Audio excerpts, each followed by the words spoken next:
R.I.P. Jesse. He had some interesting politics. At first, he was a big fan of Trump, and Trump was a big fan of his. Although in later years, Jesse Jackson was not a big Trump fan. He said a few things about Trump that could be negative. Although Jesse did that, Trump never turned his back on Jesse. I just want to pay my respects right now, Jesse Jackson, RP Jesse Jackson. Listen, Jesse Jackson, I was not a fan of his politics. I didn't agree with him on his methods to help Black Americans, but I appreciate the effort to help Black Americans. I really do. I appreciate his effort. I appreciate what he tried to do. Okay, I really do. All those guys back then, MLK, Malcolm, Fred Hampton, all these guys, I appreciate what they tried to do. Were they perfect? No. Did they make some crazy big mistakes? Absolutely. All of them did. But I thank them for their efforts. Now, he has some interesting politics.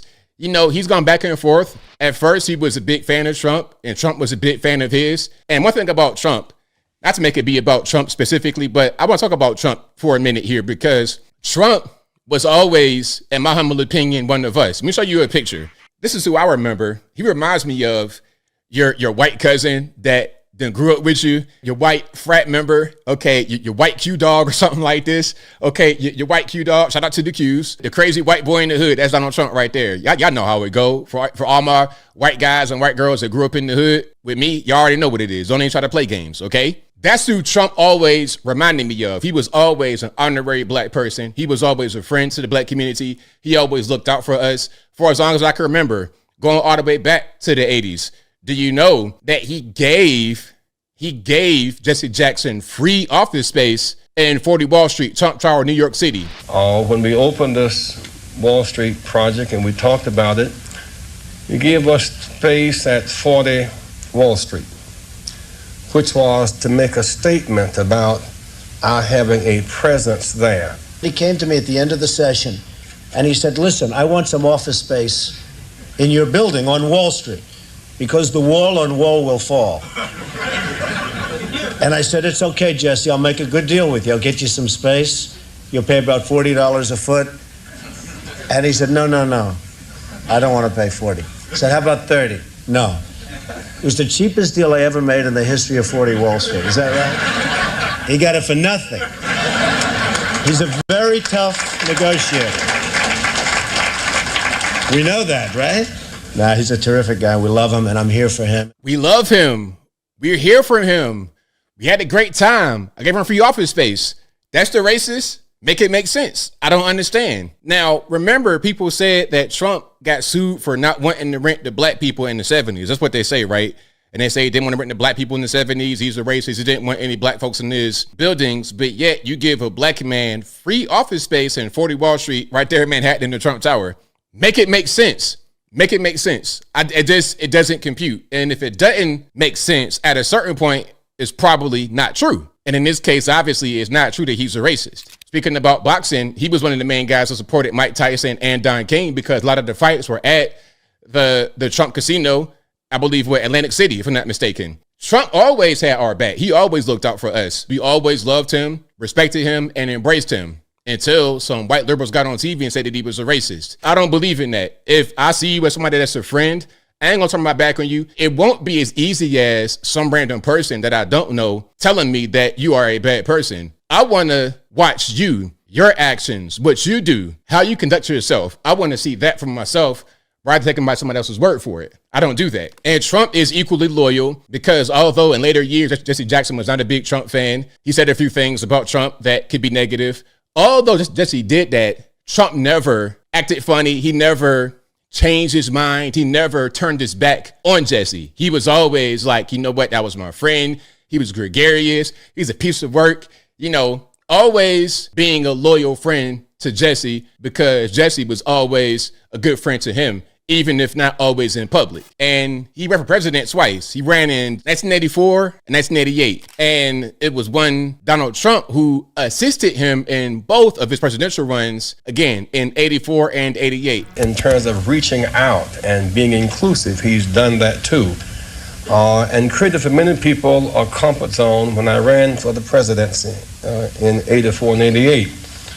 And many others thought it was either laughable or something to avoid. He came to our business meeting here in New York because he has this sense of the curious and a will to rest to make things better. And so aside from all of his style and his pizzazz, he is a serious person who is an effective builder of building for the builder of people. Here's a commercial from, I believe, 1988. I was facing foreclosure and got a hold of Jesse, and we got a telegram to our local banker.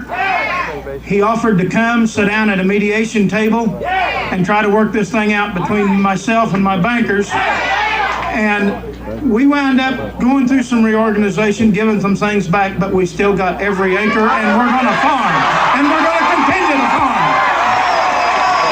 But we couldn't have done it without Jesse, and we need him.